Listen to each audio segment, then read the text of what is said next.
courageous community, religious leader in the Harlem community. He's known worldwide for his peace work, especially working with young people, individually, with large organizations, and city and state elected officials. He has been particularly courageous in working with gangs and gang conflict in a very creative and really walking into the middle of conflict in a beautiful way. He is one of the, I've had the honor of being one of the co-founders of the Climate Crisis Coalition, which happened about 5-6 years ago, and right from the beginning when I spoke with Reverend Williams, he said, I want to be part of that, and that worked with us over the years. And most especially, he wanted it to be said that he has proven to be a friend to God and God's creation. So it gives me great pleasure to introduce Reverend Williams. Thank you, Brother.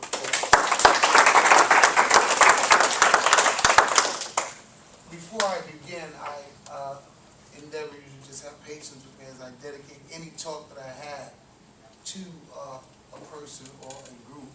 I'd like to dedicate this talk to the survivors of tsunami in Southeast Somalia, in Southeast Asia, and to the survivors of Haiti, who are still suffering in these days from the effects of our abuse of our planet.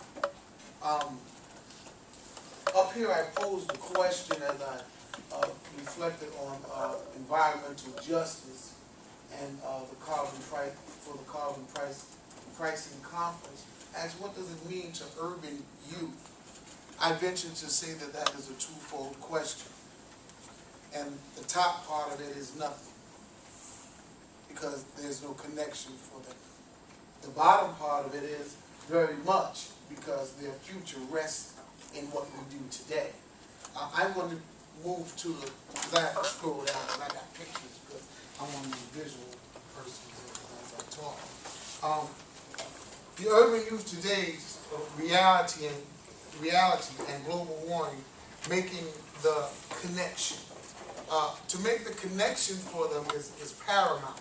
See, I believe that what's happening in most major cities and what's happening in the lives of our young people, they're inundated by the causations, but they don't make the connection to what's going on a global perspective because of some very poignant points.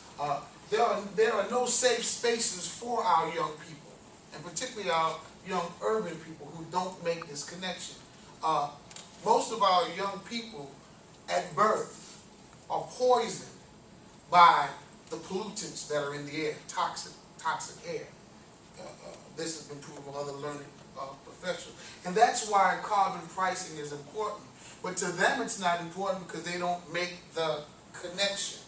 So us who are here and dealing with the benefit of this conference, we have to find ways to make the connection for our young people, that they might be able to understand what the greenhouse emissions effects are on their personal lives. How many people in here have asthma?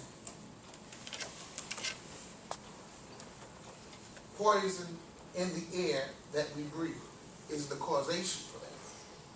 And what needs to be realized about that is that the challenge before us is for us to create a dialogue with our young people, that they can understand what's going on in the atmosphere, in the communities, as it relates to the country and its rules and regulations, as it relates to businesses and the lack of regulations, and as it relates to our own individual habits and what we've been taught. Here's the problem, and Dr. Mark Dysendorf, a lecturer out of New South Wales, he argues pointedly by highlighting 5 things that need to be dealt with. He says that we need to deal with carbon pricing. We need to deal with direct government funding towards alternative going green, if you will, or going green on projects. And he also talks about regulations and standards and goals that have to be introduced on a global stage. And then he talks about organizational change. But most important is education and information. Why is that most important? Because I believe that the youth in the urban context, they're not getting this information. As a matter of fact, they're being miseducated or undereducated when it comes to what's going on with our planet and what's going on with their lives. Oh, their worldview is vastly differs from ours. Their worldview vastly differs from ours. And the specs, the social, political, economical, and cultural systems that oppress them have their mindset focused on different stuff. They're not even thinking about how emissions is affecting acid rain, how emissions are affecting the ozone layer. They're not even thinking about that.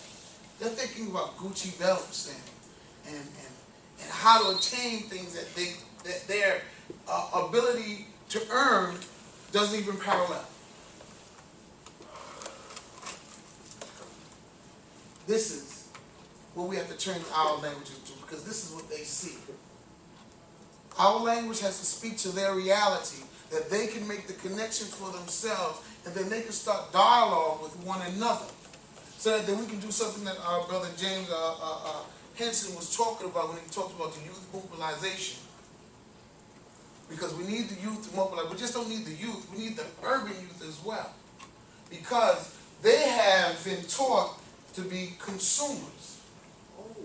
They have been taught, thereby in being consumers, to be destroyers of the very earth in which we stand on.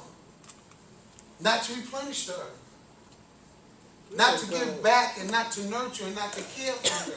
Their whole thinking is about what can I get, what can I take, what can I use, what can I consume. And we have to change that and get them back to a biblical understanding of what their responsibility is. For God said in his word that I've created man in my image. I've created him male and female. And then he instructs us what he wants us to do. He wants us to be fruitful and to multiply. And then look at this, look at this, look at this. He says, and then to replenish the earth. But that's not what our children are being taught in the public school systems. I can't talk about the private school systems. I wasn't there too long, but I was in the public school system. And in the public school system, they were not taught to replenish the earth. They were taught how to be consumers or how to be worker bees. Organizational change must take place on multiple levels, not excluding the educational system. Change must take place in every aspect of the human existence to substantially impact greenhouse effects on the global warming issue. Global adherence to a worldview. You ask a young person from an urban community, what is a worldview? They might just throw it right back at you. It's a worldview. Because they have no contextual, they have not even had discussions about what a worldview is unless it involves, what is his name, Biggie or Jay-Z. That's where their worldview comes from, where the context of their worldview comes from. So when we talk about the effects of fossil fuels and what that is doing to our world community, they don't have discussions about that. They'll have discussions about Rihanna, but they won't have discussions about this. Our urban youth must be presented with a worldview that is inclusive of them. Most times when people are sitting around, they're dialoguing about youth, but they're not part of the conversation. And that's what has to happen for this movement to be successful.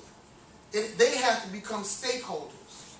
They have to understand why it is a value of interest to them that 40 years from now, the quality of life that they have today will have depreciated some 40 to 60%, as the scientists say. I really don't know. I just read it somewhere.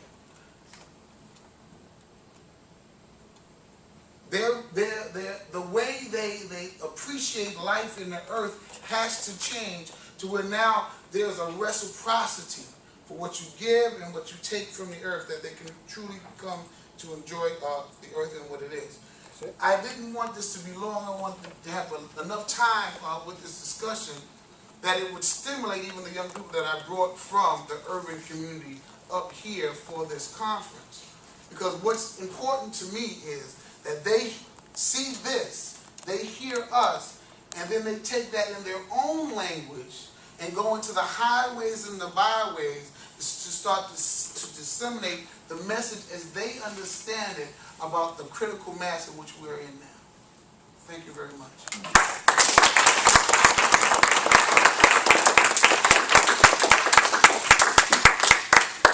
Thank you, Brother Vernon. And I do want to especially welcome the young people who come to us from the Harlem community. I think it's I want to appreciate you for taking a risk, you know, walking into this strange environment about a subject that, as Reverend Williams told us, you may not be that intimately familiar with, but coming anyway, you know, diving off the diving board and hoping there's some water in the pool. Amen. So God bless you for coming. You're very welcome, and please, when it comes time to discussion, speak up. You know, we are all learners here. Even some of us pose as experts. We are all learners. So,